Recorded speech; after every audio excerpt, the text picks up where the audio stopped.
Hey everybody, Joseph Rothschild here, aka We are MBT, bum bum bum bum bum bum. and we are back with another Twitter thread. I'm recording this in between a couple of plane trips, so no chat. God, it feels lonely. And a lot more tolerable. Anyway, today I want to talk about decks that are really close. So if you're unfamiliar, one of Konami's favorite things to do is to print legacy support for ailing archetypes. Sometimes it does very little in terms of making them playable, a la Arcana Force, and sometimes it totally revolutionizes them to the point that they are now tiered. Think modern Onomat stuff making it playable in Yugioh, for instance. As a result, there's a series of decks that are kind of perpetually on the cusp of meta, just one or two really good cards away from breaking into the format, and today I want to ask what you think those are. I'm going to begin with one that received a significant amount of attention at release because of its applications in Sprite, but I think is powerful on its own, Ice Barrier. Ice Barrier courtesy of a couple of waves of new support, including a structure deck that included Revealer, and a subsequent series of cards that included Gorgeous and Mirror Master, has the ability to, over the course of a long turn, draw like 1 trillion cards off of Ravenous Grokka Dragon, set up unbelievable locks courtesy of their thematic floodgates, and just board spam.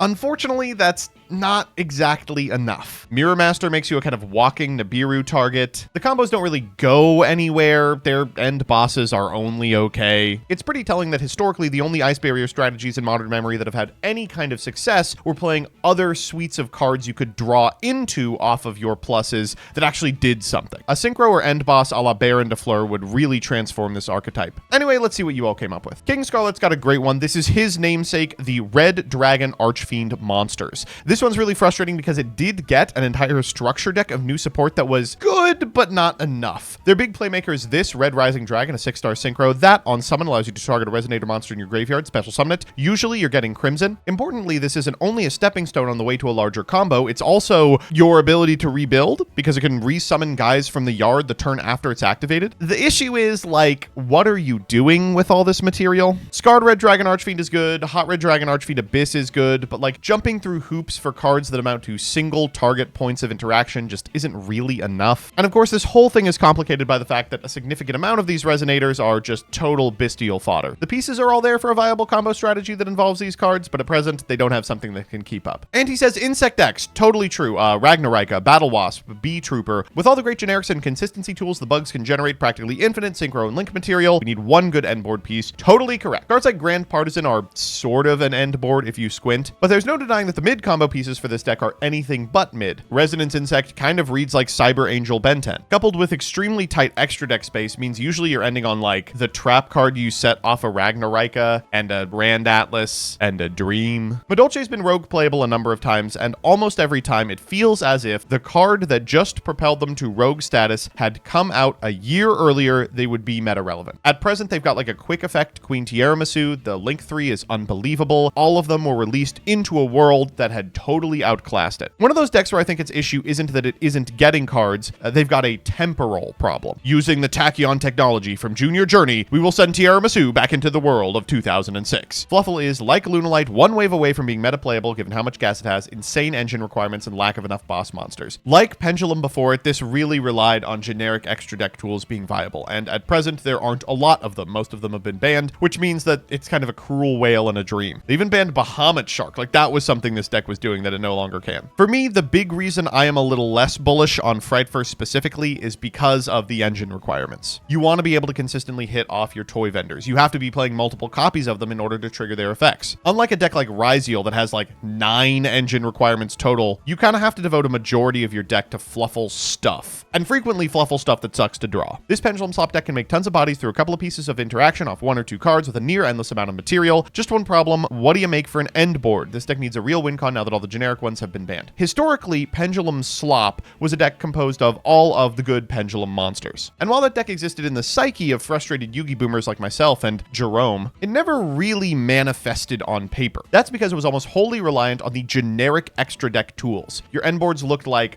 Baron and Apo and like maybe the Scythe Lock with DPE back when that was viable. Were Pendulums to get their own synchro Synchro Boss or Link Boss or something that did anything on an end board, I think you'd see a lot of really interesting decks getting played. Molten Gates has a great one as well. After the latest support between Zayton, Layer 19, and Black Layer, Super Quantum is actually pretty good. It takes 3 hand traps to stop the 6/7 Mad Magnus. The big problem is, of course, Nibiru, so black mech that stops that would be welcomed. So a couple of things here. Firstly, Super Quantum, if you're unfamiliar, is kind of perpetually decent. The cards are way ahead of their time. They read like 2024 combo deck pieces. They do so much so frequently. And they've got a couple of waves of legacy support. White Layer et al. Was like really great for the deck. At present, it gets to Magnus with unbelievable consistency, which is great into cards like Fualos, because while your opponent will draw cards, those cards have to beat your cards, and there's not a ton of cards that do that. The new stuff that just came out is also really good, but it has a real problem with the turn enders. Those lingering floodgate hand traps and huge board wipes that come from absolutely nowhere that totally ruin the day of any combo deck. We are currently missing the Black Layer Xyz. If it comes out and is good,